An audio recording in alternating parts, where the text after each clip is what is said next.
Sabe aquela pergunta que Deus fez a Isaías? A quem enviarei? Isaías 6:8. À primeira vista, ela pode até parecer estranha. Afinal, Deus não sabe todas as coisas? Por que então ele faria uma pergunta como essa? Mas ao olhar com mais atenção, percebemos que essa pergunta não era por falta de informação, era um convite. Um convite que ecoa ainda hoje. Esse momento em que Isaías se encontra na sala do trono de Deus é impressionante. Ele tem uma visão da glória de Deus, dos anjos proclamando Santo, Santo, Santo é o Senhor dos Exércitos. Isso o transforma completamente. A experiência de adoração que ele tem ali não é apenas algo bonito ou emocionante, ela é impactante, purificadora e, acima de tudo, reveladora. É nesse cenário de reverência e glória que Isaías se vê como realmente é, um pecador em necessidade de purificação. E quando o Senhor pergunta, a quem enviarei? Isaías já não tem dúvidas. Ele responde, eis-me aqui, envia-me a mim. Isso mostra que a verdadeira adoração nos leva a um senso de missão. Não dá para contemplar a santidade de Deus e continuar vivendo do mesmo jeito. A adoração genuína transforma nosso coração e nos empurra para o serviço. E é nesse ponto que precisamos parar e refletir. Será que temos adorado de verdade? Será que nossas experiências com Deus têm nos levado a viver com propósito?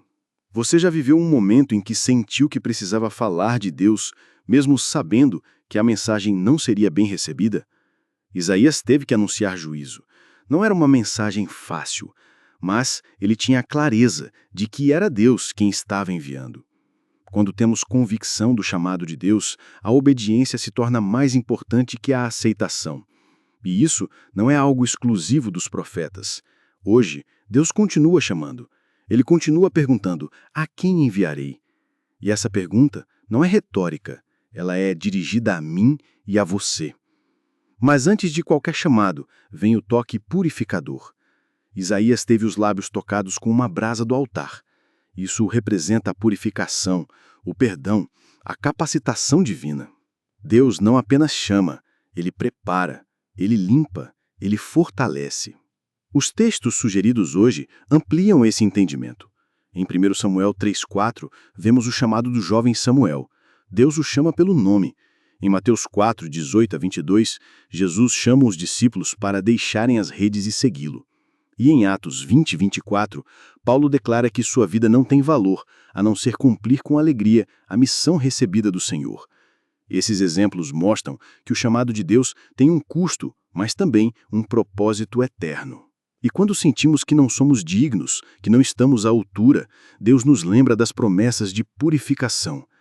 Isaías 53:5 fala do sacrifício de Cristo por nossos pecados. Jeremias 1:9 mostra Deus tocando a boca do profeta, colocando suas palavras nela. Isaías 43:25 revela o Deus que apaga as nossas transgressões. E em 1 João 1:7 encontramos a certeza de que o sangue de Jesus nos purifica de todo o pecado. Adoração, chamado, purificação. Tudo isso está conectado. Adorar de verdade não é apenas cantar ou estar num culto, é ser tocado pela presença de Deus ao ponto de querer servir, obedecer e testemunhar. É dizer com sinceridade, eis-me aqui. Então, que tipo de adoração temos oferecido? Será que ela nos leva a reconhecer a santidade de Deus? Nos leva a confessar nossos pecados, a buscar transformação? Nos empurra para o serviço, para a missão, para viver de forma intencional? O capítulo 6 de Isaías é um verdadeiro mapa para entender a adoração pessoal e também coletiva. Reverência, confissão, perdão, chamado, resposta. Um ciclo que transforma e envia. Hoje, a pergunta ainda está ecoando. A quem enviarei? E a resposta precisa ser pessoal. Que a nossa resposta seja a mesma de Isaías. Eis-me aqui, envia-me a mim.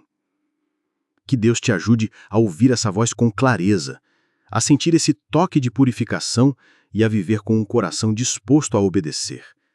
Se esse conteúdo te ajudou, compartilhe com alguém e se inscreva no canal. Amanhã tem mais aprendizado para vivermos a lição.